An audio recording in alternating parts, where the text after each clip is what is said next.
Welcome to the Kindred Journey podcast, the podcast where women share their experiences of stepping into courage when comfort is no longer an option. This is the podcast for connecting in community with women who have been shaped by the liberating to challenging seasons that life endures.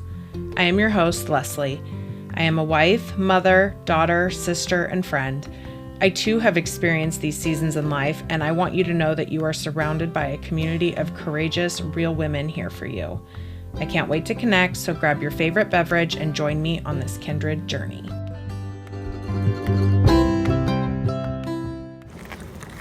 Good morning, everybody. I wanted to pop on and do a bonus episode this week since we are wrapping up the month of June and alignment has been the topic of the podcast for the month. I wanted to finish with a little bit of one of my stories of choosing courage over comfort and having authenticity and staying true to myself through a time where I kind of might have ruffled some feathers. And I'm okay with it because the outcome of this circumstance falls all on me completely. And I'm out for a walk right now, which is so beautiful, and I couldn't find any other way to be more in tune with myself and authentically me, connecting with nature first thing in the morning and listening to the birds. And we have a little gravel path near our house that has running water, and it's canal water, but it's a great way to just kind of take a step out of the city life. I think I've kind of expressed that a few times on the podcast, like I'm from the country and that's forest and nature, and it's such a near and dear part to me and my heart. And so just starting the morning each day, I've been trying to be super intentional with getting myself out, my kids out, and my dogs out, and it's helping nourish my soul, especially in this season of motherhood where you don't get a lot of time to yourself. And speaking of motherhood and the early seasons, the episode I just launched yesterday with Siri Baruch Thornton, she's such an amazing woman. And we talked about all the things. I re-listened to the episode, even though I just recorded it at the beginning of the week, and all the good nuggets from it and all the good takeaways and just everything we talked about was. And that's the best part. I love having women come on and just share their story. Like, it doesn't have to be scripted or, we talked about authenticity because that was the theme of the month, but it's in alignment with her podcast, The Authentic Creative, which I've enjoyed listening to. I included the link to that in the show notes of that episode, so please feel free to go check it out. But I'm coming on here today to talk about my authenticity to myself and my battle with postpartum depression. And I know postpartum depression isn't talked about a lot. It might feel shameful, or you don't know how to identify it or recognize it, or I know it's different for everybody. I've had friends experience it completely different than I have. And it's been a learning process for me. I had postpartum depression with my oldest son about 2 years ago, and it didn't quite happen until he was about 4 months old, and things in our life at this time just kind of spiraled in the hard spiraled, not in, it wasn't an upward spiral by any means, but we just had one thing after another kind of hit our family, and I will elaborate on that more in a few months, I'm going to probably talk about this topic. But right now I'm talking about being authentic with my true self, because I did get severe postpartum depression with my first son, and I was miserable. And everybody told me, oh, this is normal. You're supposed to feel this way. It's crappy to go back to work. you want to be with your babies, but you have to go back to work I was lucky to have 12 weeks. I know a lot of moms don't even have that. So super blessed, but we were having a huge medical situation in our family at the same time. And I lost support, from my husband momentarily because he was recovering. And I said, sure, I'll go back to work simultaneously while we're in an Airbnb in Salt Lake recovering from this medical procedure. And I didn't know any better because it was my first. And I feel like that's the poor first child. You're just figuring it out, And I went back to work while we were still living in Salt Lake City for the month. And when we got home and got back to, I wouldn't say normal, because there is no real normal, especially with a newborn. But once the dust had settled a little bit, we got home and I started establishing a work routine. And I have a very flexible schedule. I'm super blessed and fortunate in my career to have the ability to work from home, the ability to go to an office. I do have to travel a little bit for my job. And to be able to do that on my terms, I didn't realize this until having a second one, but I was really trying to put a square peg in a round hole as far as like my old life and what my career looked like and my workload and my job looked like before a baby came into my life. And it's not the same. Like it's such a different, this little human takes up majority of your time every day. And I was trying to work and produce and be the same.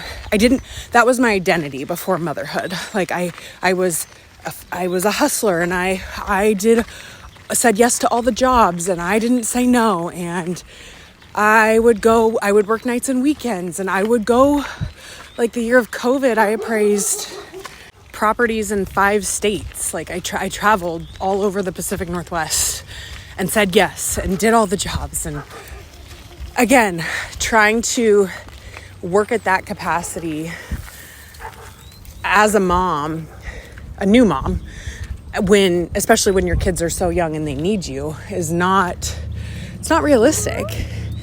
And so I knew that about myself. So I finally, it was a hole that I was in probably for at least 6 months. And I see a counselor like every month, every 4 weeks, and proactively for myself. But again, when you're a first-time mom and everybody's telling you that it's normal to feel this shitty, you believe them. And it sucks. And it shouldn't have to be normal, I guess, is where I'm going with this. And like, I just want to share that because I know sometimes it's not acknowledged or it's kind of dismissed. And that's why I wanted to share this here with you guys today, because it takes courage to advocate for yourself, especially when something like postpartum depression that is either hard to identify or not addressed or discussed or minimized. But it's real and it's out there. And I hope more women can recognize when they do have it and then to reach out for the proper support, because I think it's so important to advocate for yourself.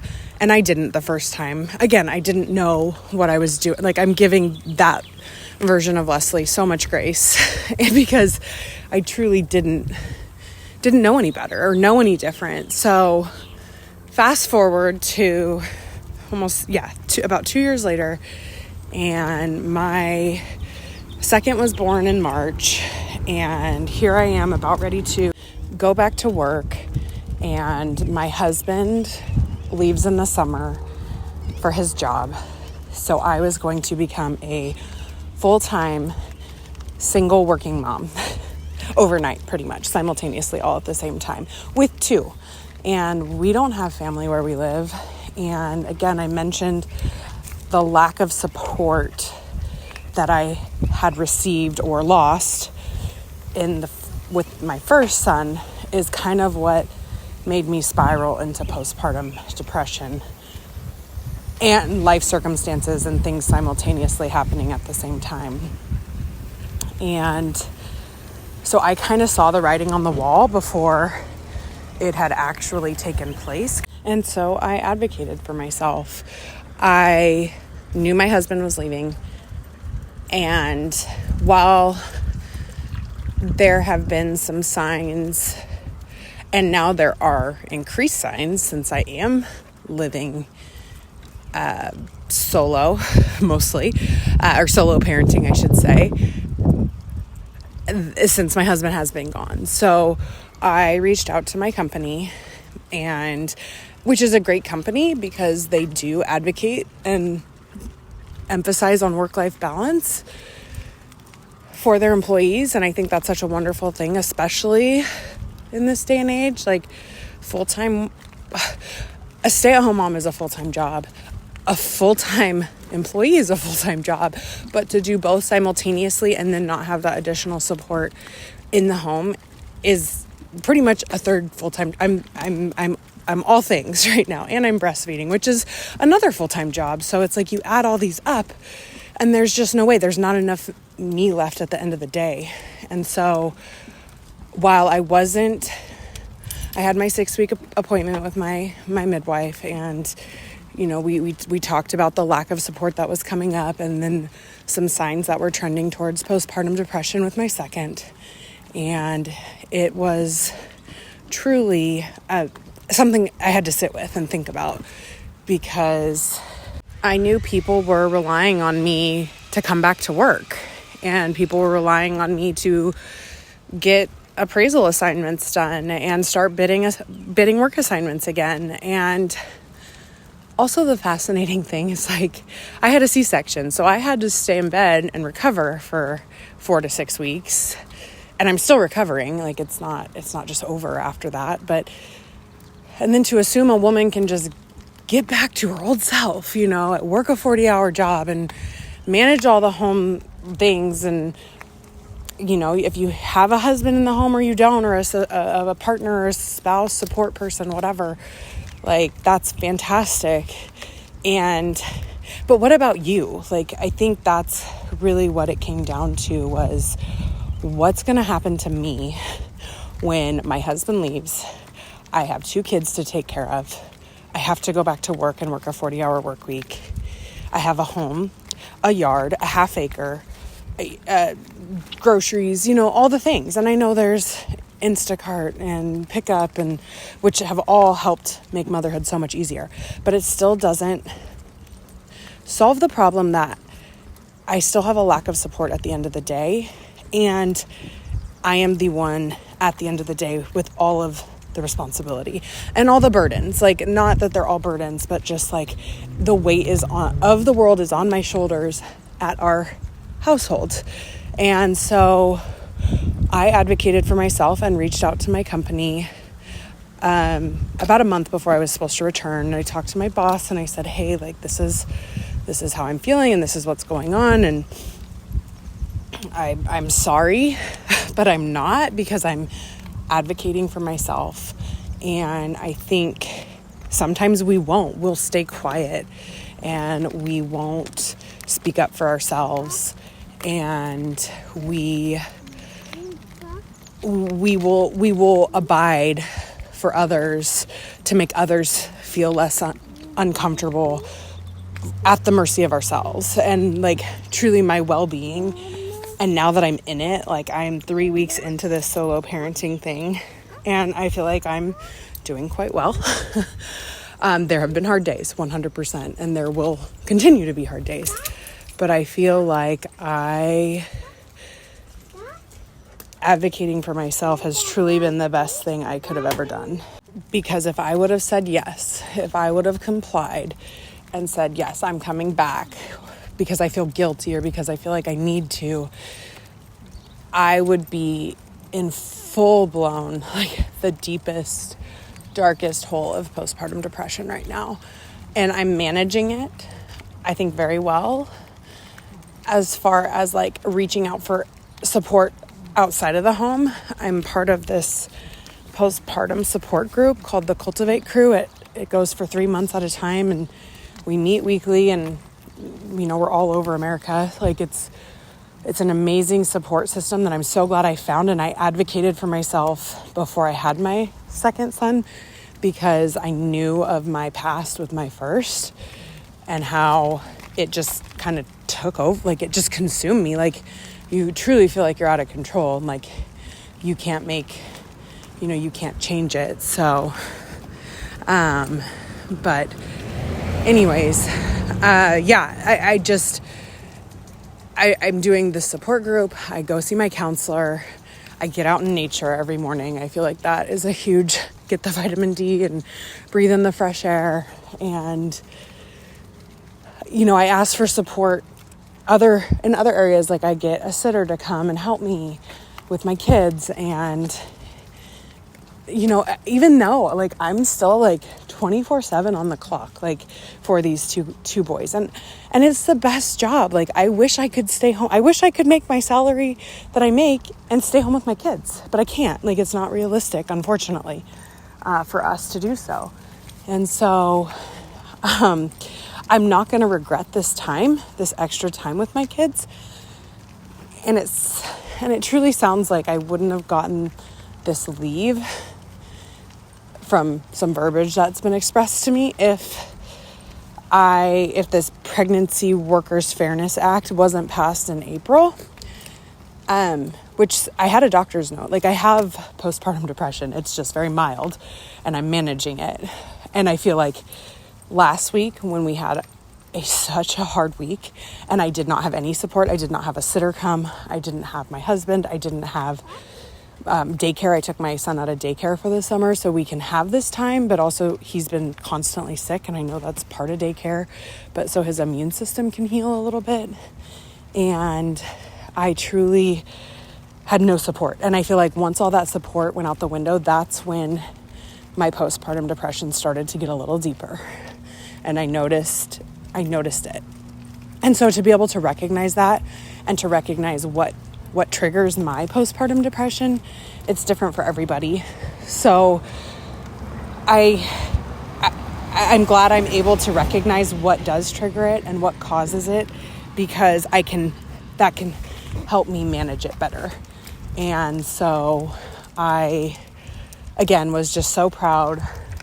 And this week was a better week because guess what? I had a sitter come back and my husband came home for his day off. He gets a few days off every 3 weeks. So again, not much, but it's something. And my boys get to see his dad. And I think maybe moving forward next time, like even this next round when he goes back out, I might have my sitter and then another person come. So maybe I can just go by myself and like have a kid-free minute, because it's a lot to be on 24/7, 7 days a week. And bless those military wives, bless those single moms, bless all of you, because this shit is hard. Like it's the hardest thing I've ever done. And I've said that before, especially when they're whining, especially when they're two.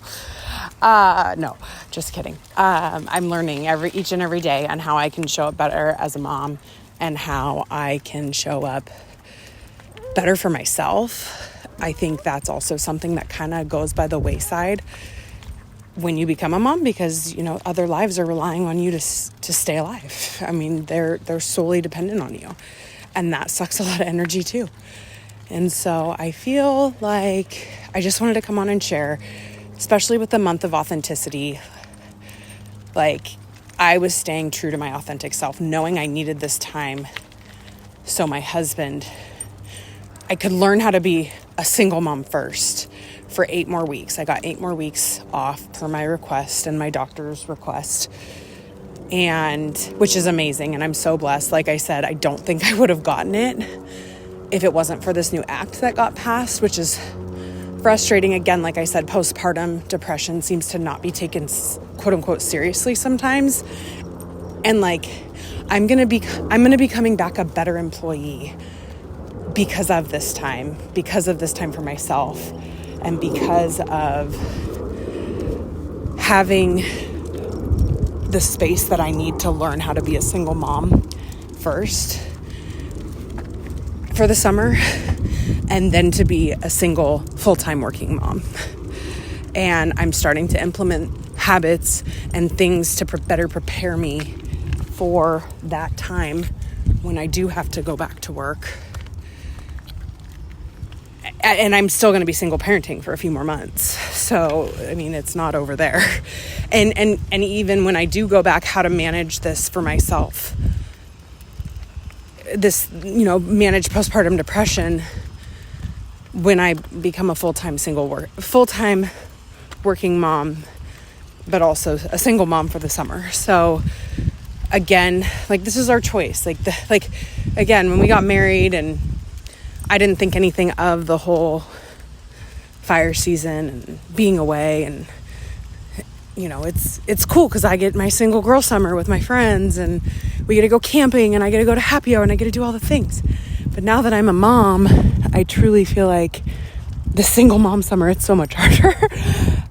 It's worth it because I love my boys, and I love the time that we get together and the bonding that has happened, because I feel like with my oldest, I had a C-section that was not planned with my second, and I had to recover from that, and I couldn't carry him. I couldn't hold, I could hold him on the couch. He'd have to climb up on my lap, but it was hard. It definitely impacted our relationship when the second came along, not just because there's a second baby, but because I truly couldn't embrace him like I used to embrace him. And now that I'm healed from that, I'm climbing up the stairs and carrying both of them, and that's my full-on workout, with the two kids, and lots of stairs and lots of baby wearing and all the things. So anyways, I just hope if there's one takeaway that you get from this message, is to advocate for yourself, your true authentic self, and what to the core lies within you that makes you authentically you. Because like I said, I would not be the best version of myself right now if I was back to work and complying with my 12-week leave, because that would have been easier to say yes to going back to work versus advocating for myself. And I'm proud of myself because it was a weight on my shoulders for quite a while, hemming and hawing about how to approach this. What do I do? This needs to be addressed. It's, like I said, I know I ruffled some feathers, but I can't imagine how ruffled mine would be right now if I was trying to work a full-time job, manage a household, and raise two kids. It would be hard. And it's going to be hard in a few months, but at least I have this extra space to adapt to it versus jumping in feet first all at once to all the things, because that's just a recipe for disaster. So I hope if this episode resonated with you, if you're struggling with postpartum depression, please feel free to reach out and send me a DM on Instagram or Facebook. I'd love to connect with you and share with you that, like I said, I will link my resources in the show notes that have helped me overcome, not even overcome, I'm still in it. And it comes and goes in waves. I think that's the other thing that we don't recognize, oh, I'm better, or I'm feeling better, or today's a good day. But there can still be hard days, and there can still be bouts of it that come and go. So I'm not out of the woods yet, but I'm managing the woods. And so anyways, I just hope you guys have a great weekend. And it was heavy on my heart, and I felt like I definitely had a God nod in sharing this with you. So again, hope you enjoy. Thank you for joining me and listening to the Kindred Journey podcast.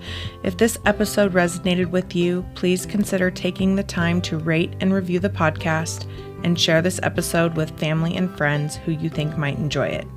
Your positive feedback helps me reach more courageous women like you. This is my passion project, so without you, I wouldn't be here doing this, and I deeply appreciate your support. Until next time.